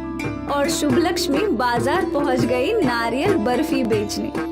वहाँ ग्राहक पहले से ही उसका इंतजार कर रहे थे। सुरेश एक खानदानी कुम्हार था। उसके पिता भी मटके बनाया करते थे और वो भी। और अब उसके साथ उसका बेटा योगेश भी मटके ही बनाता था। देखो बाबा, मेरा मटका कितने अलग आकार का है। हाँ, अच्छा है, पर बेटा इसकी गर्दन इतनी पतली है कि इसमें से पानी निकालने के लिए इस मटके को टेढ़ा करना होगा। अब वो तो है, ऐसे मटके ज्यादा ग्राहकों को पसंद नहीं आते, लेकिन अब तुमने बना ही दिया है तो अच्छा है। बाबा, तो क्या सिर्फ वही मटके बिकते हैं जो आम होते हैं? ज्यादातर तो वही बिकते हैं, इसलिए हम हमेशा वैसे ही मटके बनाते हैं। पर मुझे याद है, जब आखिरी बार मैंने ऐसा मटका बनाया था तो वो बहुत महंगे दाम पर बिका था। अच्छा है, इस मटके के भी हमें अच्छे ही दाम मिलेंगे, देख लेना बाबा। हाँ। तभी रुक्मिणी उन दोनों के लिए चाय लेकर आई। योगेश बेटा, मुझे लगता है तुझे शहर जाकर कोई और काम करना चाहिए। इस काम में रखा ही क्या है? तेरे बाबा जिंदगी भर यही करते रहे। देख हमारी हालत, पूरी जिंदगी गरीबी में काटनी पड़ी है। नहीं माँ, मुझे शहर वहर नहीं जाना। और तो और मुझे मिट्टी से चीज बनाना बहुत पसंद है। मैं कहीं नहीं जा रहा। देख बेटा, मेरा काम है तुझे समझाना। तू मेरी बात मान या ना मान, वो तेरी मर्जी। अच्छा, ये सब छोड़ो रुक्मणी। तुमने कहा था कि तुम योगेश की शादी की बात करने वाली हो अपने भाई से। उसका क्या हुआ? भैया तो राजी है हमें अपनी बेटी देने के लिए। तो देर किस बात की? बात आगे बढ़ाओ। वैसे भी मैं चाहता हूँ कि जल्द से जल्द योगेश की शादी हो जाए। ठीक है, तो मैं इस रविवार को सगाई की रस्म रखवाती हूँ। वाह, ये हुई ना बात। अपने शादी की बात सुनकर योगेश भी बहुत खुश था। रविवार के दिन सुरेश का घर फूलों से सजा हुआ था। घर में काफी मेहमान थे और फिर सुरेश ने आभा को अंगूठी पहनाई और उन दोनों की सगाई हो गई। सभी लोग बहुत खुश थे। फिर क्या था, अब से रुक्मिणी रोज योगेश को शहर जाकर काम करने के लिए दबाव डालने लगी। सुन बेटा, अब तेरी शादी होने वाली है, तुझ पर जिम्मेदारी बढ़ने वाली है, तेरी कमाई भी बढ़नी चाहिए। अगर तू यही मटके बनाते रहा तो ऐसे ही गरीब रहेगा। मेरी बात सुन, शहर जाकर कोई अच्छा काम ढूंढ ले। नहीं माँ, मैंने कहा ना मुझे शहर नहीं जाना, मैं यही खुश हूँ। रुक्मिणी का दबाव भी योगेश पर काम नहीं आ रहा था। योगेश को अपने काम से बहुत प्यार था। कुछ ही महीनों में योगेश और आभा की शादी हो गई और रुक्मिणी इस इंतजार में थी आभा के घर आते ही। बेटा, मैं तुम पर एक बहुत बड़ी जिम्मेदारी डाल रही हूँ। मेरा बेटा मेरी बात नहीं सुनता। उसके अच्छे भविष्य के लिए मैं चाहती हूँ कि वो शहर जाकर कोई काम करे, पर वो है कि वो यही रहना चाहता है। अब तुम ही उसे मना सकती हो। मैं कोशिश करूंगी माँ जी। फिर एक दिन योगेश अकेला मटके बना रहा था। आभा उसके पास आ गई। अरे आओ आओ, ये देखो कितना बढ़िया मटका है। हाँ, बहुत अच्छा है। क्या बात है, तुम्हें कुछ कहना है? मैं सोच रही थी कि कब तक आप ऐसे मटके बनाओगे? क्यों ना हम शहर जाकर कोई काम ढूंढे? नहीं आभा, मैं जानता हूँ कि ये सब मेरी माँ ने तुम्हें बोला होगा, पर मेरी बात अच्छे से समझ लो। मुझे मिट्टी का बर्तन बनाने का बहुत शौक है। मैं जिंदगी भर यही काम करना चाहता हूँ। मन मारकर अगर मैं शहर चला भी जाऊं तो भी मैं खुश नहीं रहूंगा। योगेश की बातें सुनकर आभा स्तब्ध रह गई। उसके पास बोलने के लिए कुछ था ही नहीं। शाम को रुक्मिणी ने आभा से पूछा, क्या योगेश शहर जाने के लिए राजी हो गया? नहीं, और मुझे भी लगता है कि उन्हें यही रहना चाहिए। अब तू ये क्या बोल रही है? माँ जी, उन्हें मिट्टी के बर्तन बनाना बहुत पसंद है। वो मन मारकर शहर नहीं जाना चाहते, और यही सही भी है। 2 महीने गरीबी में रहेगी ना, तब समझेगी कि मैं क्यों शहर भेजने के पीछे लगी थी। माँ जी, आप बस चाहती है कि आपका बेटा अच्छा कमाए, तो वो जरूर होगा। उस दिन से आभा अपने पति के काम की सराहना करने लगी। ये मटका कितना अच्छा है। अच्छा है, पर बाबा बोलते हैं कि ऐसी लंबी गर्दन वाले मटके ज्यादा नहीं बिकते। बिकते हैं, मैंने ये मेले में देखे थे। शायद 300 रुपए के थे। इतना महंगा? आप भी ऐसे मटके मेलों में क्यों नहीं बेचते? मैं कोशिश कर सकता हूँ। आभा ने योगेश को प्रोत्साहित कर दिया था। योगेश ने अलग अलग आकार के मटके बनाए और उन्हें रंग बिरंगे रंग दिए। वाह, ये सब मेले में जरूर बिकेंगे।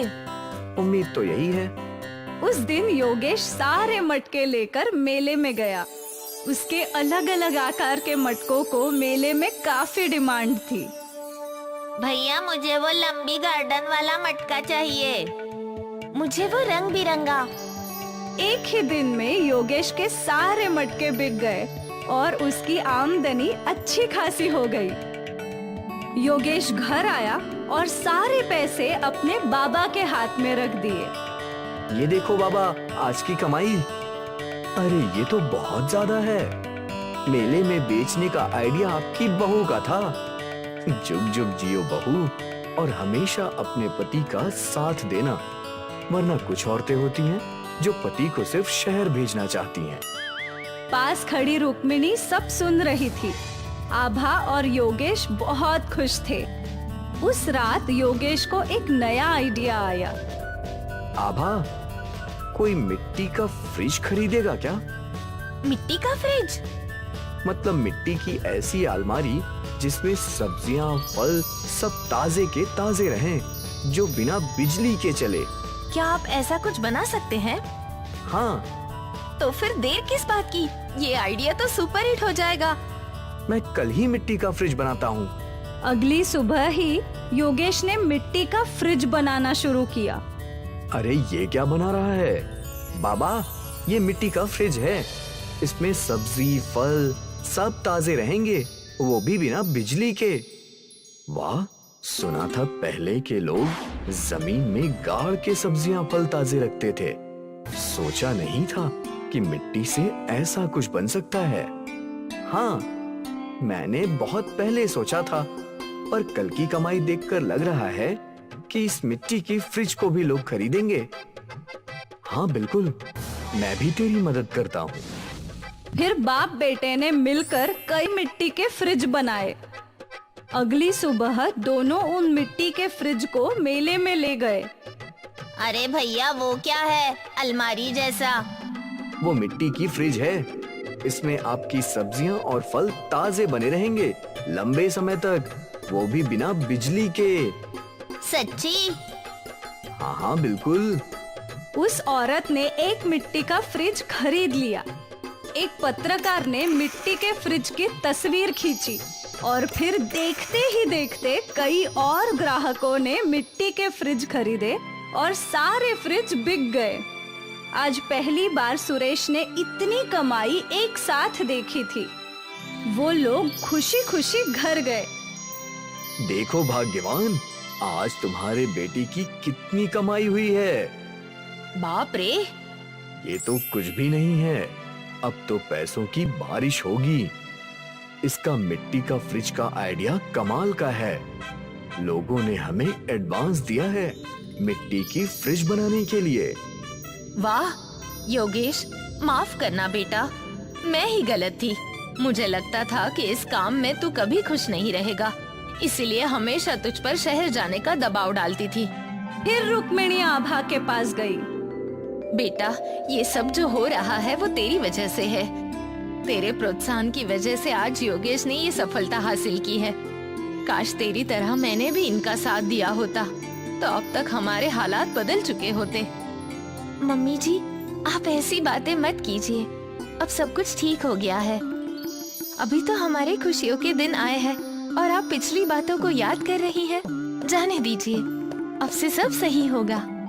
सही नहीं, सब अच्छा होगा, बहुत अच्छा। मिट्टी का फ्रिज खरीदने के लिए सुरेश के घर के बाहर लाइन लगने लगी। उनकी आमदनी कई गुना बढ़ गई थी। सुरेश ने अपने घर की मरम्मत भी करवा ली थी और अब इस परिवार के पास हर सुख सुविधा थी। और ये सब बस मिट्टी के फ्रिज की आइडिया। योगी एक फॉरेस्ट ऑफिसर था। उसकी पोस्टिंग तमिलनाडु के नेलागोंडा जंगलों में हुई थी और इन्हीं जंगलों में लाल चंदन के झाड़ भी पाए जाते थे। मेरे यहाँ रहते हुए कोई भी लाल चंदन के पेड़ों की चोरी नहीं कर सकता है। जी सर, पर वो वर्धा राजन हर बार कोई नया रास्ता ढूंढ लेता है लाल चंदन के पेड़ों को चुराने का। अब मैं आ गया हूँ ना, अब वो इस जंगल से एक भी लाल चंदन का पेड़ चुरा नहीं पाएगा। अब से मैं खुद डे एंड नाइट पेट्रोलिंग करूंगा। और वैसे भी चेक पोस्ट पे जिस ऑफिसर की ड्यूटी है, मुकेश, वो भी बहुत ईमानदार है। मुझे उससे बात करनी होगी। ठीक है सर। चलो चेक पोस्ट से चलते हैं। हवालदार फॉरेस्ट ऑफिसर योगी को चेक पोस्ट पार ले आया। Hello sir, good morning. बहुत नाम सुना है सर आपका, आज पहली बार देख रहा हूँ। थैंक यू, मैंने भी तुम्हारी ईमानदारी के किस्से सुने हैं। Thank you sir. हमें गाड़ियों की जांच और बढ़ानी होगी। अब भी लाल चंदन की तस्करी हो रही है। ऐसे ही चलता रहा तो लाल चंदन देखना भी मुश्किल हो जाएगा मुकेश। सर, मैं जानता हूँ इन सबके पीछे वो वरदराज है, तो तुम उसका कुछ करते क्यों नहीं? सर, वो इन्हीं जंगलों में पला बढ़ा है, जंगल का कोना कोना जानता है। जब भी हम उसे पकड़ने दौड़ते हैं वो जंगलों में गायब हो जाता है। कम से कम हम लाल चंदनों को इस चेक पॉइंट से बाहर जाने से तो रोक ही सकते हैं ना? जी सर, मैंने और फोर्स की मांग की है। अगले हफ्ते से और 2 हवलदार इस चेक पॉइंट पे होंगे। उम्मीद है अब लाल चंदन की तस्करी बंद हो जाएगी। हम मिलकर करेंगे तो जरूर होगा। उस दिन से फॉरेस्ट ऑफिसर खुद दिन में काई पर जंगलों में पेट्रोलिंग का काम करता था, खास करके रात के समय। यहाँ जंगल के भीतर डेरा जमाए वरदराजन को योगी के आने की खबर मिल गई। भाई, वो योगी जंगल में दिन रात पेट्रोलिंग कर रहा है। अब हम कैसे लाल चंदन का पेड़ काटेंगे? हर समस्या का एक समाधान होता है छोटे। वरदराजन ने स्वामी के कान में कुछ कहा। फिर रात के अंधेरे में स्वामी फॉरेस्ट ऑफिसर के ऑफिस के बाहर पहुंचा। वो किसी का इंतजार कर रहा था। कुछ देर बाद गार्ड वहां पहुंचा। भाई ने तेरे लिए मिठाई भेजी है और इसके बदले बस हमें समय समय पर इत्तला करते रहना। तुझे हर हफ्ते अपनी मिठाई मिल जाएगी। वाह, भाई को शुक्रिया बोलना। हाँ ठीक है। स्वामी खुशी खुशी अपने अड्डे पर लौटा और वरदराजन को सब कुछ बता दिया। अब देखते हैं वो फॉरेस्ट ऑफिसर अपना क्या बिगाड़ता है। हाँ भाई। उस रात से वरदराजन और उसके आदमियों ने लाल चंदन के पेड़ों को काटना शुरू कर दिया और यहाँ गार्ड मैसेज करके वरदराजन को फॉरेस्ट ऑफिसर की लोकेशन बताया करता था। जिस समय फॉरेस्ट ऑफिसर दक्षिण की दिशा में जाता तो वरदराजन के आदमी उत्तर की दिशा में लाल चंदन के पेड़ काट रहे थे। और जिस समय योगी उत्तर की दिशा में पेट्रोलिंग करता, वो दक्षिण की दिशा में पेड़ काटने लगे। ये सिलसिला कई दिनों तक चलता रहा। एक दिन की बात है, उत्तर की दिशा से वरदराजन के लड़के लाल चंदन का पेड़ काटकर निकल गए थे। फिर जब योगी वहां पहुंचा तो उसका ध्यान उस ताजे कटे हुए पेड़ के तने पर गया। ऐसा लग रहा है कि ये पेड़ आज ही कटा है, पर मैं इतने देर से पेट्रोलिंग कर रहा हूँ तो कैसे कोई मेरे आंख के नीचे से ये लाल चंदन का पेड़ काट सकता है? जरूर कुछ गड़बड़ है। योगी ने कुछ नहीं कहा और जीप में बैठकर दक्षिण की दिशा में चलने लगा।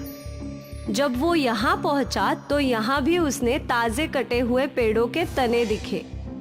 ये तना भी आज ही कटा हुआ है, मतलब अब भी वरदराजन लाल चंदन के पेड़ों की चोरी कर रहा है। मुझे यह सब जल्द ही रोकना होगा। गाड़ी चेक पोस्ट पर लो। योगी जीप में बैठ गया और गार्ड ने गाड़ी चेक पोस्ट की ओर ले ली।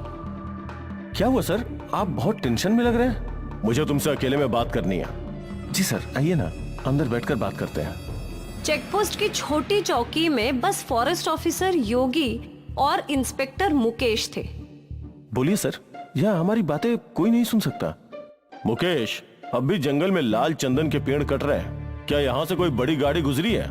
नहीं सर, अभी तक तो नहीं, पर कल ये ट्रक आएंगे जंगल में रोड बनाने के लिए रेत लेकर। फिर जरूर लाल चंदन उसी में जाएगा। कल मैं किसी भी हालत में उस ट्रक को इस चेक पोस्ट से बाहर जाने नहीं दूंगा। हाँ, और मैं उस वरदराजन को पकड़ कर रहूंगा। ठीक है सर। यहाँ जंगल में वरदराजन अपने अड्डे पे योजना बना रहा था। कल रेत वाली गाड़ी सारे लाल चंदन के झाड़ भरकर बाहर ले जाना है ना? नहीं। अब तक तो उस फॉरेस्ट ऑफिसर को सब कुछ पता चल गया होगा। वो कल चेक पोस्ट पर हम सबका इंतजार करेगा। तो अब हम क्या करेंगे? कैसे इन लाल चंदनों को इस जंगल से बाहर निकालेंगे भाई? वरदराजन ने अपनी योजना बना ली थी। अगली सुबह रेती की गाड़ी जंगल के अंदर आई। इंस्पेक्टर मुकेश ने फॉरेस्ट ऑफिसर योगी को कॉल करके ये बात बता दी। सर, ट्रक आ गए हैं, आप भी आ जाइए। ठीक है। वो ट्रक कंस्ट्रक्शन साइट पे पहुंचा। यहाँ ट्रक ने सारी रेत अनलोड की और फिर वरदराजन और उसके आदमियों ने उसमें एक लाल चंदन के पेड़ के तने को लोड कर दिया। यहाँ फॉरेस्ट ऑफिसर और गार्ड जीप में निकले, पर उनके रास्ते में कई और पेड़ गिरे हुए थे। सर, घूम के जाना होगा। ये सब उस वरदराजन ने ही किया होगा। जल्दी चलो, आज उसे पकड़ कर ही रहेंगे। वरदराजन वहाँ से निकल गया। अब जब फॉरेस्ट ऑफिसर योगी वहाँ पहुँचा तो ट्रक भी वहाँ से निकल चुका था। चेक पोस्ट के पास ले लो। योगी ने इंस्पेक्टर मुकेश को कॉल लगाया। मुकेश, वो लोग निकल चुके हैं, अब तुम्हें ही उन्हें रोकना होगा। जी साहब। इंस्पेक्टर मुकेश अपने सारे आदमियों के साथ चेक पोस्ट पर खड़ा हो गया। ट्रक धीरे धीरे चेक पोस्ट की ओर बढ़ने लगा।